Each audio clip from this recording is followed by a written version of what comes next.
Pemerintah Kota Banjarmasin memastikan tarif pajak bumi wan bangunan kada akan mengalami kenaikan dalam waktu dekat. Kebijakan ini berbeda dengan sejumlah daerah lain yang telah lebih dulu menerapkan kenaikan tarif di sektor pajak tersebut. Langkah ini penting karena banyak objek pajak yang sudah mengalami perubahan. Nang kaya tanah kosong nang wayah ini sudah dibangun serta bangunan halus nang diperluas. Pemerintah Kota Banjarmasin memastikan tarif pajak bumi wan bangunan kada akan mengalami kenaikan dalam waktu dekat. Kebijakan ini berbeda dengan sejumlah daerah lain yang telah lebih dulu menerapkan kenaikan tarif di sektor pajak tersebut. Kepala Badan Pengelolaan Pajak wan Retribusi Daerah Banjarmasin Edi Wibowo Wahitakuni Prima TV Baisukan Selasa 19 Agustus 2025 memendahkan pihaknya memilih untuk melakukan pemetaan ulang objek pajak PBB agar sesuai dengan kondisi terkini daripada langsung menaikkan tarif.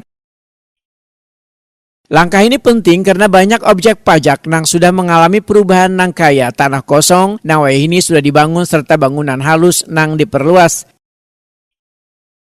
Edi Wibowo menambahkan, strategi pemetaan ulang ini ditujukan pula untuk mengurangi kebocoran pajak akibat ketidakpatuhan wajib pajak serta mengoptimalkan pendapatan daerah dari sektor PBB. Pemerintah kota pun terus meningkatkan sektor pajak lain yang menjadi penyumbang utama pendapatan asli daerah, kayak pajak restoran, rumah makan, kafe, hingga hotel.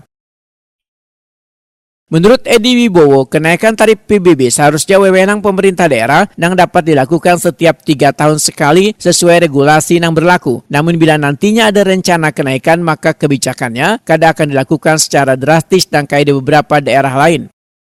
Tapi kalau untuk masyarakat MDR, kada mungkin kita menaikkan.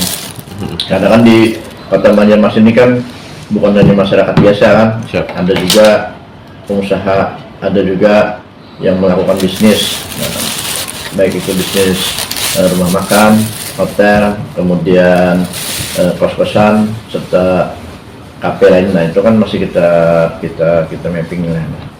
Tapi insya Allah mungkin kita akan bertahan dulu dengan kondisi yang ada. Artinya dengan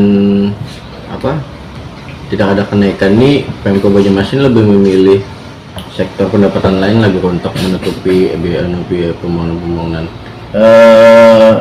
Ya dari beberapa lokasi kan masih ada, mungkin kita akan menginsentifkan pada sektor pajak makanan dan rumah makan, hotel dan rumah makan. Itu kan potensi masih besar. Kemudian reklama, sama parkir itu kita optimalkan.